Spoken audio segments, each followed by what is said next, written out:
Firoz Gandhi college Hindi विभाग द्वारा संचालित ऑनलाइन कक्षाओं में आपका स्वागत है। मैं हूं संतोष पांडे। यह class BA first year first semester के प्रथम प्रश्न पत्र हिंदी साहित्य का इतिहास आदिकाल से रीतिकाल तक के प्रश्न पत्र से संबंधित है। पिछली कक्षा में मैंने आपसे नाथ साहित्य पर चर्चा की थी और रचनाएं इनकी लिखवा करके मैंने वो क्लास समाप्त कर दी थी कि नाथ पंथियों की कुछ रचनाएं या नाथ साहित्य की प्रमुख रचनाएं। तो अध्ययन अध्यापन की शैली वही रहेगी। मैं यहाँ से कुछ नोट्स आपको लिखाऊंगा, आप उसे लिखेंगे और जहाँ कहीं आवश्यकता होगी मैं उसे व्याख्यायित करता हुआ चलूँगा। तो चलिए प्रारंभ करते हैं। पहला बिंदु आप लिखेंगे, नाथ पंथियों की रचनाएं संस्कृत और हिंदी दोनों भाषाओं में मिलती हैं। नाथ पंथियों की रचनाएं संस्कृत और हिंदी दोनों भाषाओं में मिलती हैं।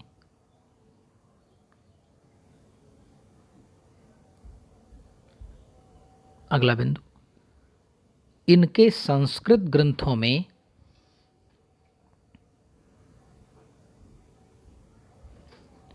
साधनात्मक व्याख्यान मिलता है। साधनात्मक विचारधारा से संबंधित व्याख्यान मिलता है। कहने का मतलब इनके जो संस्कृत ग्रंथ है उसमें इनकी साधना, नाथपंथियों की जो साधना थी उस साधना से संबंधित विचार मिलता है। अगला बिंदु, इनकी हिंदी रचनाओं में जनभाषा के माध्यम से, जनभाषा का मतलब कि जो संस्कृत उस समय नहीं थी, जो निचले तबके में बोली जा रही थी भाषा, वो जनभाषा थी। इनकी हिंदी रचनाओं में जनभाषा के माध्यम से साधारण जनता को धार्मिक उपदेश दिए गए हैं।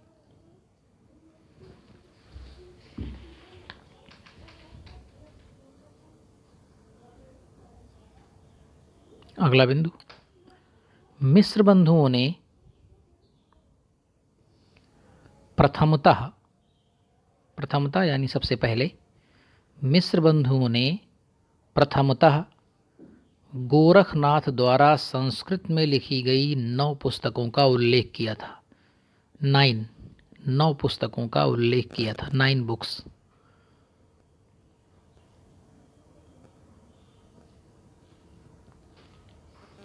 नेक्स्ट, डॉक्टर हजारी प्रसाद द्विवेदी ने गोरखनाथ के 28 ग्रंथों का उल्लेख किया है।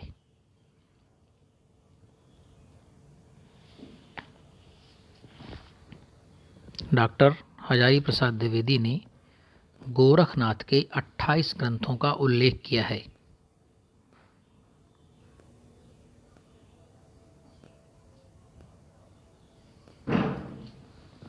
अगला बिंदु, नाथ साहित्य की अधिकतर रचनाएं या तो गुरु गोरखनाथ के द्वारा लिखी गई हैं नाथ साहित्य की अधिकतर रचनाएं या तो गुरु गोरखनाथ के द्वारा लिखी गई हैं अथवा किसी अन्य विद्वान ने लिखकर उसे गोरखनाथ के नाम से प्रकाशित करवा दिया है। काफ़ी घालमेल मिला है। प्राचीन काल में, आदिकाल में साहित्य के संबंध में इस प्रकार की बहुत समस्याएं आती हैं, क्योंकि छापा खाना था नहीं, इसलिए ये घालमेल आपको मिलेगा। नाथ साहित्य की अधिकतर रचनाएं या तो गुरु गोरखनाथ के द्वारा लिखी गई हैं अथवा किसी अन्य विद्वान ने लिखकर उसे गोरखनाथ के नाम से प्रकाशित करवा दिया है। अगला पॉइंट लिखेंगे, डॉक्टर पीताम्बर दत्त बड़थवाल, डॉक्टर पीताम्बर दत्त बड़थवाल ने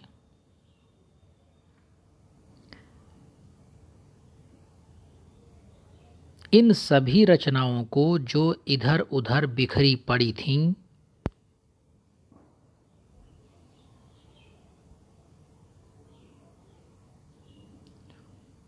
एक जगह संकलित करके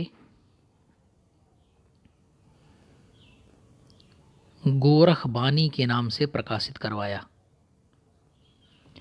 एक जगह संकलित करके गोरखबानी के नाम से प्रकाशित करवाया।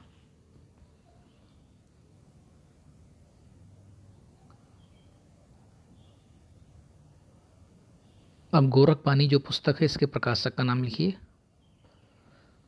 हिंदी साहित्य सम्मेलन प्रयाग। हिंदी साहित्य सम्मेलन प्रयाग। प्रकाशन वर्ष लिखिए।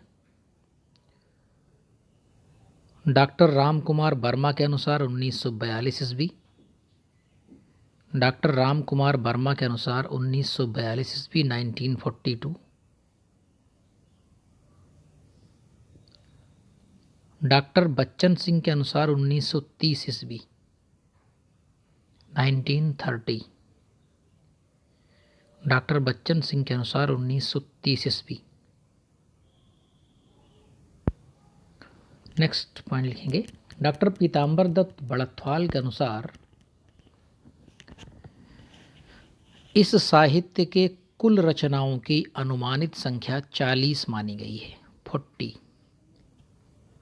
इस साहित्य के कुल रचनाओं की अनुमानित संख्या 40 मानी गई है।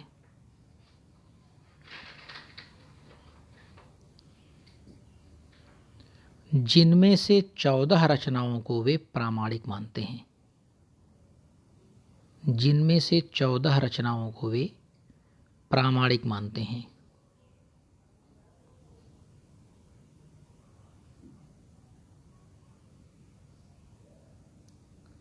इसमें से कुछ रचनाएं इस प्रकार हैं। इसमें से कुछ रचनाएं इस प्रकार हैं। उन रचनाओं के नाम लिख लेंगे हम कुछ के। सबसे पहली रचना है सबदी। सबदी। सबदी। पूरा सा, पूरा बा और बड़ी दी, द में बड़ी की पाई, सबदी। डैश करके इसके आगे लिखेंगे नाथ साहित्य की सर्वाधिक प्रामाणिक रचना। नाथ साहित्य की सर्वाधिक प्रामाणिक रचना। नंबर 2 पद। पद। नंबर 3 प्राण संकली। नंबर 4 शिष्या दर्शन। शिष्या दर्शन। नंबर 5 नरवय बोध।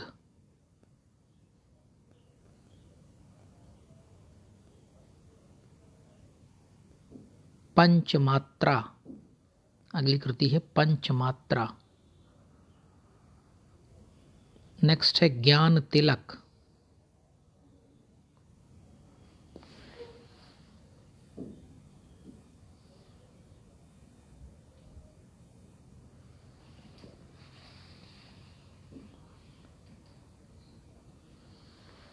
अगला बिंदु लिखेंगे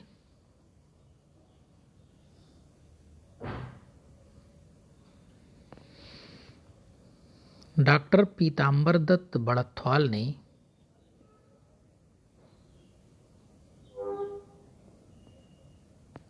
गोरखबानी की भूमिका में लिखा था कि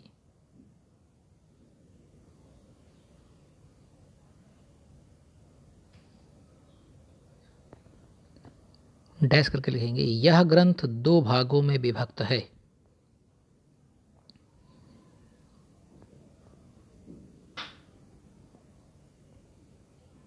पहले भाग में गोरखनाथ की बानी संकलित है और दूसरे में अन्य योगियों की बानियां। कहने का मतलब ये हुआ कि पीताम्बर दत्त बड़थवाल ने जब 1942 ईस्वी में इधर उधर बिखरी हुई नाथ साहित्य की तमाम रचनाओं को इकट्ठा किया और उसे हिंदी साहित्य सम्मेलन प्रयाग से प्रकाशित करवाया गोरखबानी के नाम से। असल में क्या था कि ये डिलीट कर रहे थे, तो डिलीट की उपाधि प्राप्त करने के लिए इन्होंने ये कार्य किया था। इस पर इन्हें डिलीट मिली थी।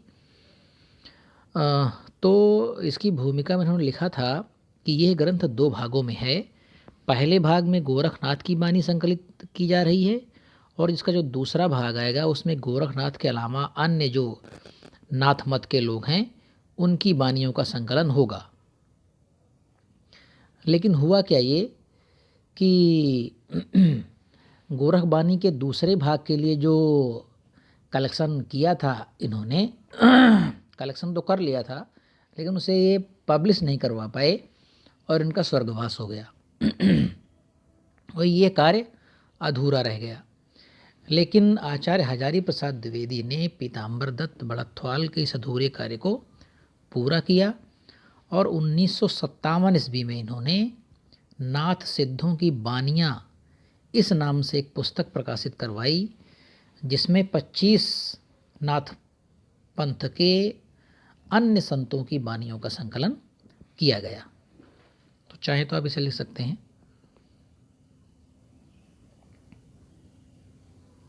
लिख लीजिए। गोरख बानी के दूसरे भाग के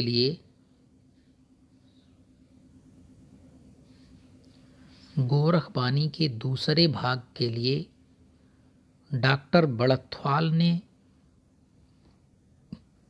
जिस सामग्री का संकलन किया था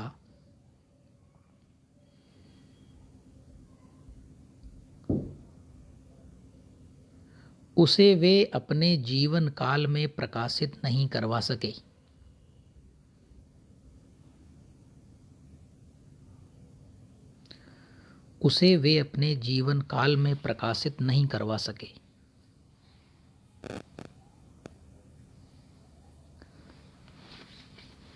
उनके इस अधूरे कार्य को उनकी मृत्यु के उपरांत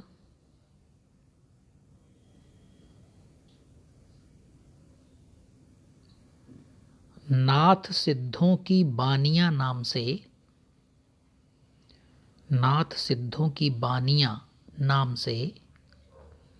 1957 ईस्वी में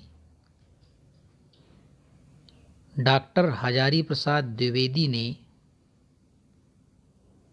पूर्ण किया। 1957 ईस्वी में डॉक्टर हजारी प्रसाद द्विवेदी ने पूर्ण किया। इस पुस्तक में कुल 25 नाथों की बानियाँ संकलित हैं। गोरखनाथ के अतिरिक्त, क्योंकि गोरखनाथ की जो भी बानी थी वो पीताम्बर बड़थवाल ने कर ली थी, और जो दूसरा भाग था जिसे वो प्लान कर रहे थे कि हम करेंगे, लेकिन वे नहीं रहे इस दुनिया में और वो काम उनका अधूरा रह गया था। तो उस कार्य को पूरा जब किया गया तो उस पुस्तक में, जिस पुस्तक का नाम था नाथ सिद्धों की बानियाँ, उसमें 25 नाथों की बानियाँ संकलित की गई थी। इस प्रकार से मोटे तौर पर नाथ साहित्य यहाँ पर समाप्त होता है। अब हम अगले साहित्य की ओर चलेंगे और हेडिंग डालेंगे आदिकाल का स्वतंत्र साहित्य। आदिकाल का स्वतंत्र साहित्य।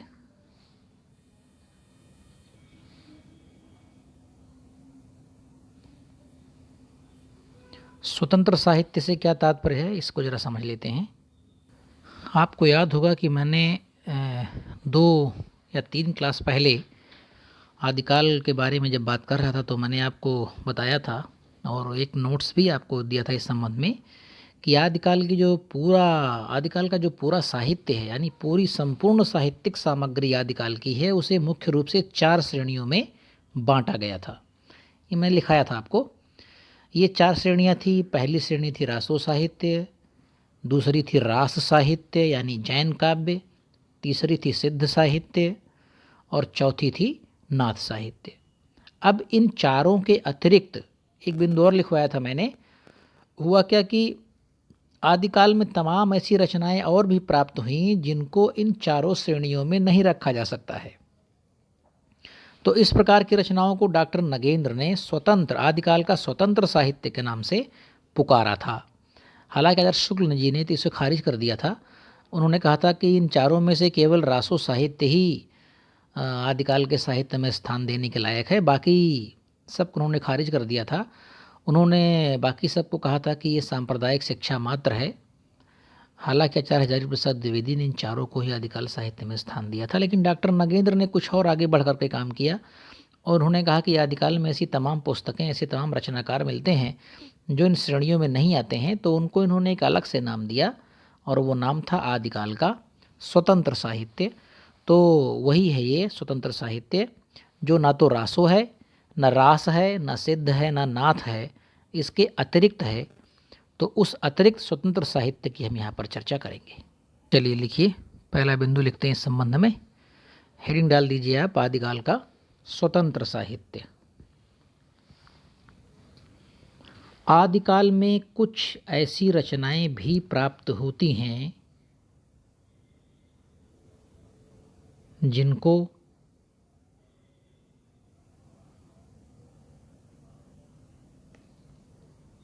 रासो साहित्य, रास साहित्य, सिद्ध साहित्य और नाथ साहित्य में स्थान नहीं दिया जा सकता।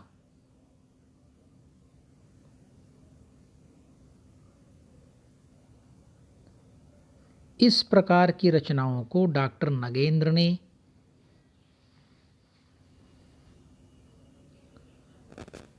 आदिकालीन स्वतंत्र साहित्य तथा आचार्य शुक्ल ने आदिकाल की फुटकर रचनाएं कहकर संबोधित किया था।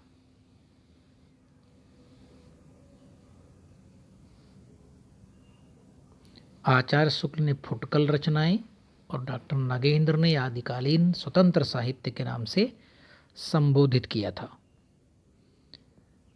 इसे कई विद्वान आदिकालीन लौकिक साहित्य के नाम से भी पुकारते हैं।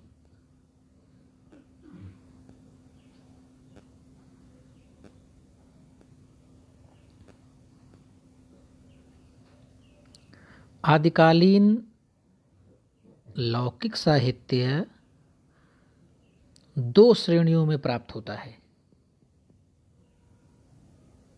यानी जो आदिकाल का लौकिक साहित्य है उसे भी दो विभागों में बांटा गया। पहला है लौकिक पद्य साहित्य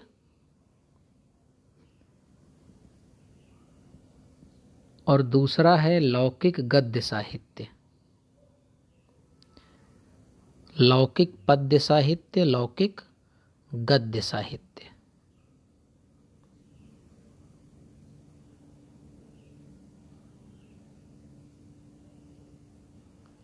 लौकिक पद्य साहित्य के अंतर्गत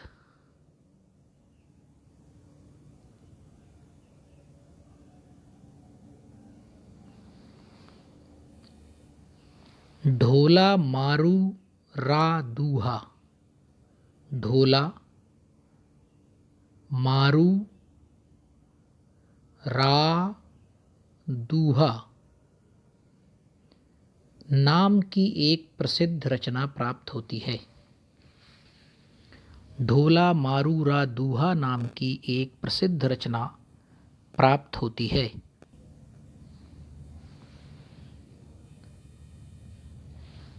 इसके रचनाकार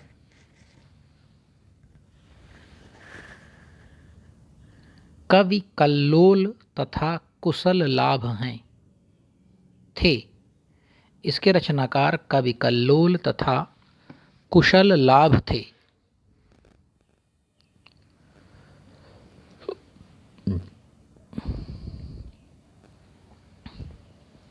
अब इसके जो दो रचनाकार हो गए हैं, ये कैसे हो गया है, इस संबंध में हम एक पॉइंट लिखेंगे। अगला बिंदु, आचार्य शुक्ल के अनुसार यह रचना सर्वप्रथम 1473 ईस्वी में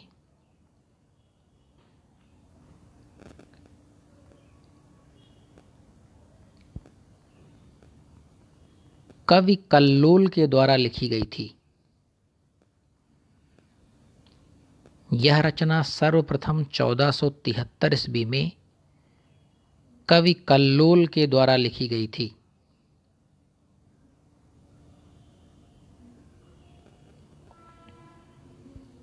आगे चलकर 1561 ईस्वी में 1561 ईस्वी में वो डेट थी 1473 1473, जिसमें कल्लोल ने लिखा था। और 1561 लगभग 90 साल बाद जैन कवि कुशल लाभ ने भी इस रचना में कुछ पद जोड़ दिए, जिसके कारण कुशल लाभ को भी इसका रचनाकार मान लिया जाता है। जिसके कारण कुशल लाभ को भी इस रचना का रचनाकार मान लिया जाता है। समझ गए बात आप। हुआ क्या कि 1473 ईस्वी में ढोला मारूरा दूहा नामक की रचना कल्लोल कवि ने की। आगे चल करके जैसा बताया गया कि 1561 ईस्वी में कुशल लाभ नाम के एक कवि थे, उन्होंने ढोला मारूरा दूहा में कुछ और दोहे, कुछ और चौपाइयाँ, कुछ और पद जोड़ दिए गए। तो इस तरह से ऐसा माना जाता है कि इन दोनों लोगों ने इसे लिखा है, कवि कल्लोल और कुशल लाभ।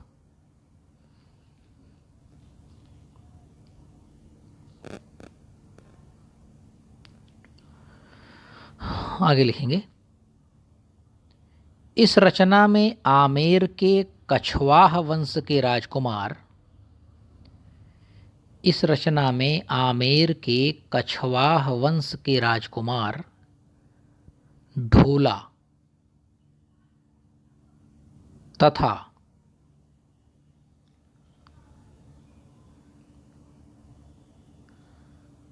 बीकानेर की राजकुमारी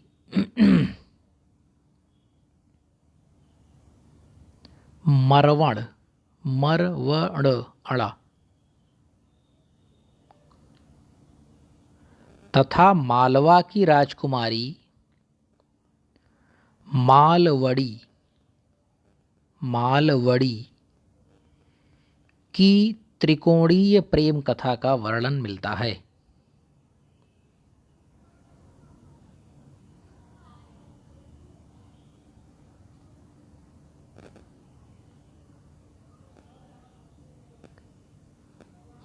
की त्रिकोणीय प्रेम कथा का वर्णन मिलता है।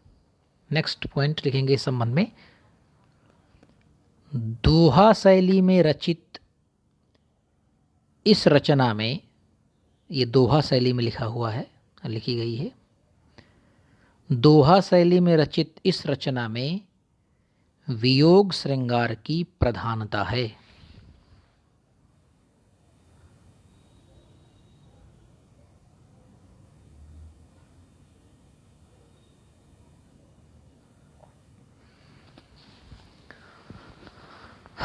अब हम दूसरे कवि का नाम लिखेंगे, विद्यापति। पहले थे हमारे कुशल लाभ और कल्लोल, ढोला मारूरा दूहा, और अब दूसरे हैं विद्यापति।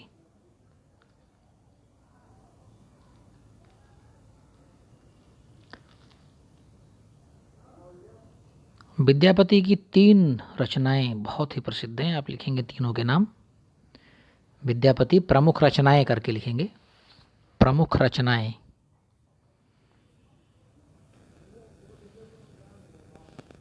पहली रचना कीर्तिलता 1380 ईस्वी, 1380 ईस्वी। सेकंड कीर्ति पताका 1403 ईस्वी, 1403 ईस्वी। रचना नंबर 3 पदावली, थर्ड है इसकी पदावली, ये भी 1403 यानी 1403 ईस्वी में।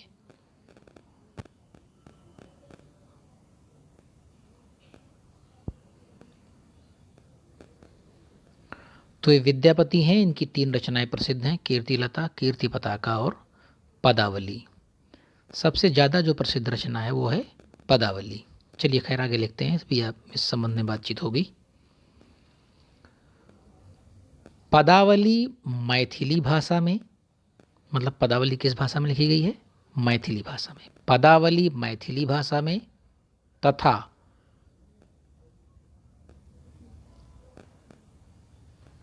कीर्तिलता और कीर्ति पताका अवहट्ट भाषा में लिखी गई है। कीर्तिलता व कीर्ति पताका अवहट्ट भाषा में लिखी गई है।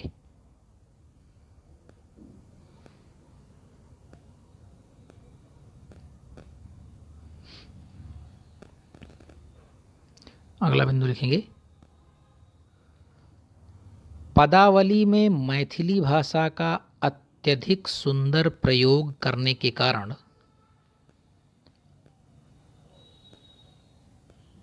पदावली में मैथिली भाषा का अत्यधिक सुंदर प्रयोग करने के कारण इनको मैथिल कोकिल के नाम से भी पुकारा जाता है। इनको अर्थात विद्यापति को मैथिल कोकिल नाम से भी पुकारा जाता है। यानी विद्यापति का दूसरा नाम क्या था? मैथिल कोकिल।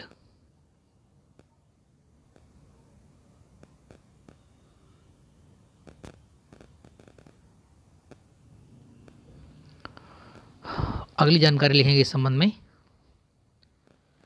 पदावली रचना में जयदेव कवि द्वारा रचित पदावली रचना में जयदेव कवि द्वारा रचित गीत गोविंद की रचना शैली का प्रयोग किया गया है।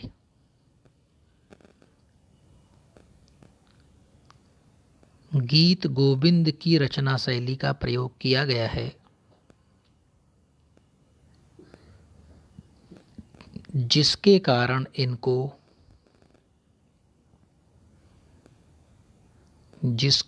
इनको अभिनव जयदेव के नाम से भी पुकारा जाता है। अभिनव जयदेव के नाम से भी पुकारा जाता है।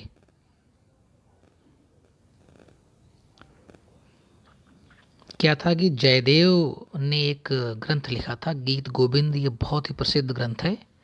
तो बिल्कुल उसी स्टाइल में, उसी शैली में इन्होंने पदावली लिखा है, तो इस कारण से इन्हें कहा जाता है अभिनव जयदेव। नेक्स्ट पॉइंट लिखेंगे इस संबंध में, पदावली रचना में राधा एवं कृष्ण की प्रेम कथाओं तथा रास लीलाओं का वर्णन मिलता है। पदावली रचना में राधा एवं कृष्ण की प्रेम कथाओं एवं रास लीलाओं का वर्णन मिलता है।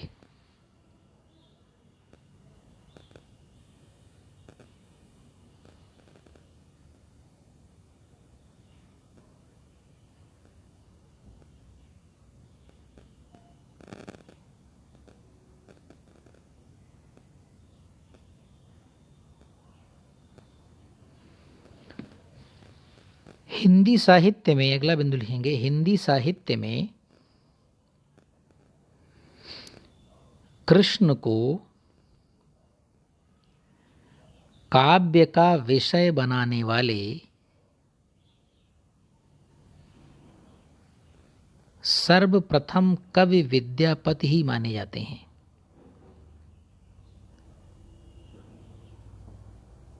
हिंदी साहित्य में कृष्ण को काव्य का विषय बनाने वाले सर्वप्रथम विद्वान विद्यापति ही माने जाते हैं।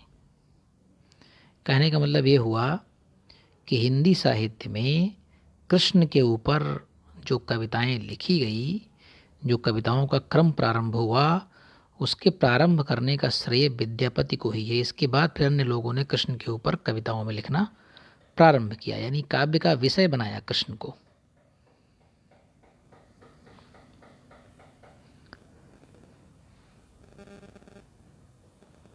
तो पदावली, जैसा कि मैंने पहले बताया आपको कि इनकी सबसे प्रसिद्ध रचना है।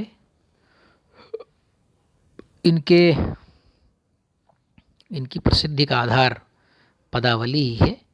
कीर्तिलता और कीर्ति पताका जो अन्य इनके दो ग्रंथ हैं, वे ये जिन राजाओं के यहाँ रहा करते थे उन आश्रयदाताओं के प्रति इन्होंने इन दोनों रचनाओं को लिखा है। इन दोनों रचनाओं को और इसके बाद की अन्य रचनाओं को हम अपनी अगली क्लास में डिस्कस करेंगे। तो आप इसे पढ़े लिखे नोट्स बनाएं और जहाँ कहीं कोई दिक्कत हो, कन्फ्यूजन हो, आप सीधे हमसे बात कर सकते हैं इस संबंध में। अगली क्लास तक के लिए नमस्कार, धन्यवाद।